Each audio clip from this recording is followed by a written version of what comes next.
Hi everybody, welcome back. I'm Lisa with Lisa Capen Quilts, and today I have an in-hoop project for you. Two different quilt blocks. One is a mug and one is a set of books. It's like foundation paper piecing, except it's all pieced right in the embroidery hoop. So if you have an embroidery machine with a 6x10 or larger hoop, then this would be so much fun. Here is my book block. Just to let you know, the words do not come with this digitized pattern. These are fonts that I purchased and would be real easy to set up with this block, your own fonts that you have installed into your embroidery software or already in your machine, right? But just as an example, I added words to my block, and this is the mug block. I always do it upside down. This one does come with a flower applique on the mug, but you could go past those and not stitch out the flower and just do the mug, or you could import and merge together a different applique file for inside your mug, right? Or you could put words, all kinds of different ways to customize this, but these are finished. You cut them at 6.5 inches, right? But it's going to be a finished 6-inch quilt block. Do you want to see some examples of what you could do with this? Not only is it two parts of my newest quilt block, this is actually, I designed this quilt block to make a tote, right? Or to make a book bag, actually. So this is a quilt block, which is foundation paper pieced. The foundations come with this set, right? But these were designed to go with that block for the book bag. But I want to show you some other examples of what you could do with this block before we watch them stitch out, right? Let me pull on the screen just some different ways you could use these two blocks. You could do cups and blocks, a little quilt like this. Isn't that cute? So you have the cups and the books. And then here's another example. I believe this is the friendship star. So what a great housewarming present, right? If you have someone purchasing a new home or something like that, right? Or somebody who is getting ready to have a birthday who loves coffee or loves tea. You could make the friendship block with the mugs and make that into a cute trivet, right? Centerpiece for a table. Here is the books block with a star quilt block. Isn't that awesome? So you have your books and your stars, and I have one more example. This is sort of like a row by row quilt, right? Books on one row, mugs on the other, and just repeat that. So there's just some examples of different ways you could use these two mugs, aside from the quilt block they were designed for, right? So let me take these off the screen. What we're going to do is come down to my table. I want to show you what's included, and then we're going to watch these two stitch out in the hoop, okay? So you have the stitch files for this block, which actually goes like this, right? And again, the words are not included, but you could certainly add your own words in the books, or just leave the books blank and use all different kinds of different fabrics, maybe even salvage ends of the fabric for this part, right? And then the mug. Again, the flower is included. You could choose to stitch that out or not and add your own thing onto the mug. You could even add a word or two in the space above the mug as well. So you get the information sheet and how to set up everything. And it also comes with templates. If you're like me and you like to just go ahead and pre-cut all of the pieces before you're actually at the machine and you're not working with big pieces of fabric, these are a 1/2 inch bigger on all the sides. And you could pre-cut all of your pieces and have them ready to go. And that's what I've done. And you'll see I'm just able to sit at the embroidery machine and just stitch this right on through. And these are actually a pretty quick stitch out.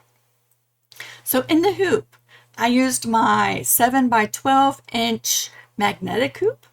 But you could do this with a 6x10 hoop as well, or larger. I hooped some no-show mesh, and I had some white bobbin thread in the bobbin, and then a black thread on top, which was a 40 weight. And I did not do any color changes. You could certainly change colors for your applique if you want, but I used the same black thread to stitch down all my pieces and do my applique. You'll see multiple different colors in the stitch out. That's just directions to tell the machine when to start and stop. You could use the same thread throughout the entire stitch out. That goes for this one as well. I used the same bobbin thread, the same top thread for everything, but you could certainly change out the colors if you wanted to. So you have your templates for the cup block and the book block, cups and books, right? And a little guide to tell you where each one of these templates are used. When you're using these templates, make sure to lay your fabric with the right side facing down and the printed side of your template facing up when you're cutting out all of your pieces, okay? And yeah, we can go watch this stitch out. It's actually something I enjoy doing, sitting here watching it. And it seems pretty common. Most people like to sit and just watch how everything goes, and it's kind of fascinating, right? But if you get this and you're wondering how everything is done in the hoop, I'm hoping this video is helpful for you. So let's pull up the video and I'll walk you through it. Now I have sped this up quite a bit, but each one of these blocks only takes a few minutes for the actual stitching. And you'll see I have no show mesh in my hoop. I have a thin piece of quilt batting. I believe this is Quilters Select or Request. Just laid down on top of the hoop. It is cut much bigger than the actual block is going to be. You could certainly cut it smaller. And we're going to go ahead and get started. The very first thing that's going to happen is you're going to do your very first placement stitch. You're going to stitch that right onto your naked batting, and that's going to show you where to lay down your first book fabric, okay? So you see it stitched right onto the batting. There's no fabric added yet. Now I can center my very first fabric right over top of that stitched position. The next thing that's going to happen is it's going to stitch down or do a tack down stitch of that first fabric. Now I can go and trim the very top edge just a little bit, and we're ready to add the next fabric. You'll see I go ahead and trim up all sides, just eliminating a lot of the bulk of the extra fabric. And now we can add fabric number 2, right side facing down. It's going to sew that seam, and we can flip up the next fabric, and it's going to sew down that one. That's right above the very center crooked book, right? Then it's going to go down below, and we're going to match that fabric and then flip it over, and it's going to sew that one down.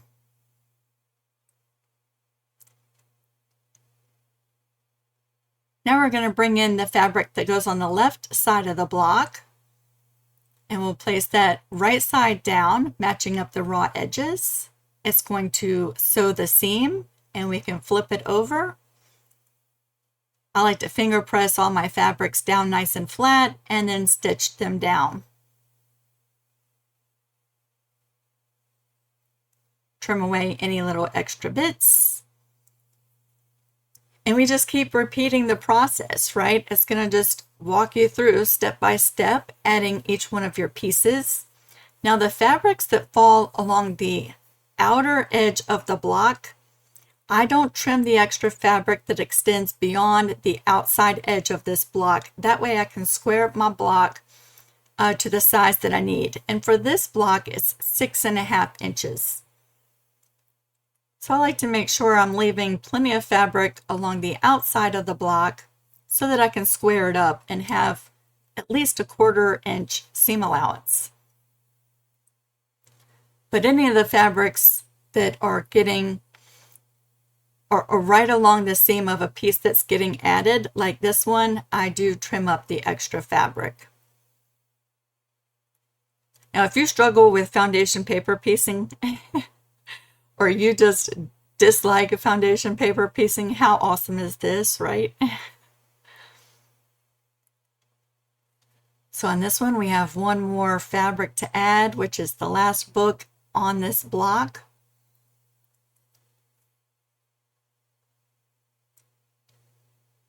You'll see I'm using a chopstick. Sometimes I use my fingers. I try to keep my fingers out of the hoop as much as possible. The next thing that's going to happen, and I'm going to pause it right here, my camera started jumping around way too much. I didn't realize that because I was watching the hoop. So I've cut a lot of this next part out. But the next thing that's going to happen is it's going to do a zigzag quilting stitch along the seams of each one of these pieces. I added that in there because some of the blocks, some of the fabrics I've used are really close together, and it was really hard to figure out that these were books, right? Let me bring this here so I could talk to you for a second.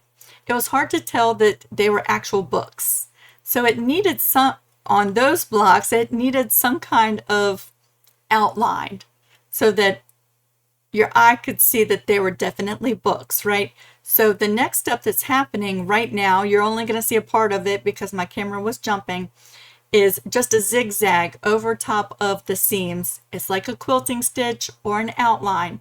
You can choose to skip past this outline if you want, if you don't need it, or if you don't want to add that to your block, but it adds a little outline right along the edges of your books so that you can see them if you're using fabrics that sort of blend in together, right? Totally optional. You can skip it if you want. So it's going to do that little zigzag quilting stitch. And my camera was jumping around so much, we're only going to see a part of it because I cut out the jumpiest parts. And then the block would be done. I went ahead and added words to my block. I set that up in Embrilliance software with some fonts that I have purchased. And those fonts cannot be resold, so any words that I created with them cannot be a part of this block, but you could certainly use your own fonts that you've installed into your embroidery software or that are already in your embroidery machine, right? And you could set up words for your books if you wanted to. You could also cut out words with your Cricut or your Scan and Cut with some heat transfer vinyl. That's a great way to add words. You could use fabric markers, fabric paint. You could hand stitch some titles of books if you wanted to. Lots of different ways to add words. But I thought I would include showing you this part as just an idea of ways to customize this little block, right? Of course, you could theme your books, all different kinds of themes. I use a journal, and I'm into canning and quilting. And so my books are all about that, right? I have a planner, a journal, a canning book, and I think the next block is going to say quilting. But if you have an avid reader that you're making a quilt for, how perfect would this be? You could even make this a quilt label. It's a bigger label, right? 6.5 by 6.5. But what an awesome quilt label this would make on a quilt for someone who is a reader. Now, once you're done, you can unhoop and cut away all the extra, and then use a 6.5-inch ruler and square up your block. So you'll see that's what I'm doing here.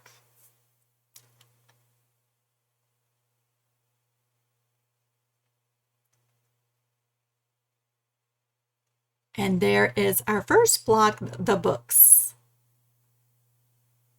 So now we'll come back to the embroidery machine. And now we're going to do the mug. Okay, so once again, I have hooped the no-show mesh and a piece of quilt batting. And on the naked batting, we're going to do the very first stitch.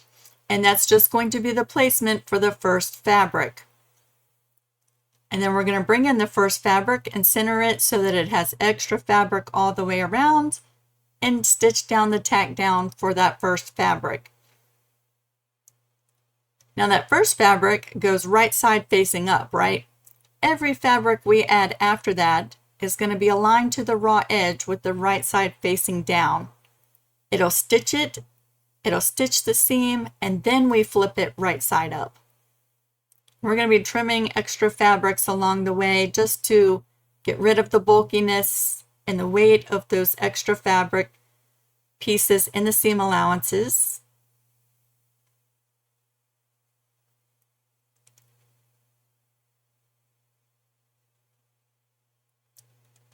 A pair of curved scissors or snips is really handy.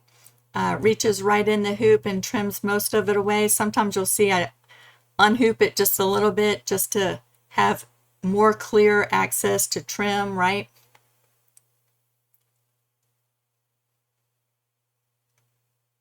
But this is so much fun, and the piecing is perfect.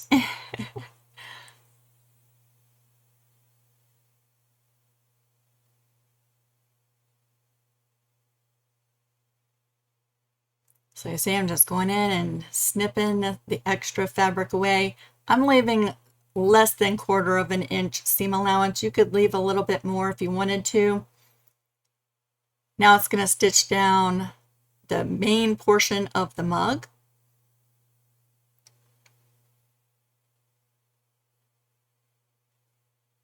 But you'll see I'm using the same thread throughout the entire piecing.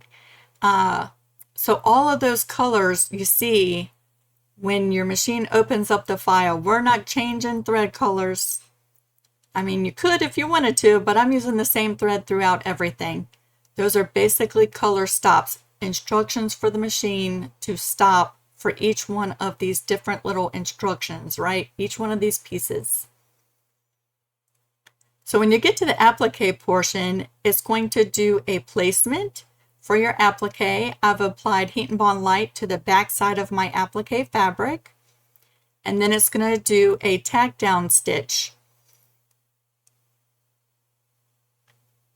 Then it's going to go to the center of the flower, and it's going to do a placement for the little circle in the middle. And for my circle fabric, I've also put Heat and Bond Light on the back side.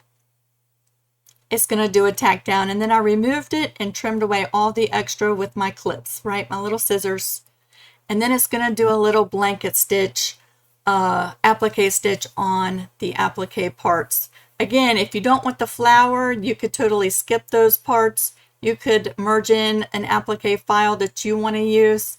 You could put words on the mug or just leave the mug blank, right? I think that would be super cute too. And then once it does the applique stitch, this block is all done.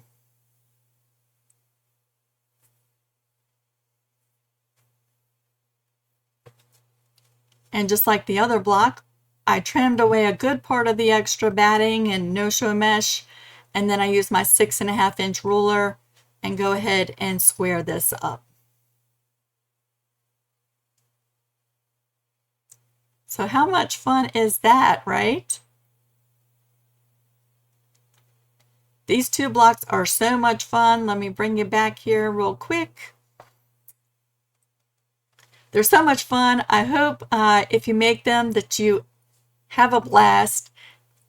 Have fun with different fabrics, different ways to customize them, different arrangements, different projects, right? Yeah, and let me know what you think down in the comments. And until I see you next time, have so much fun with this. Bye, everybody.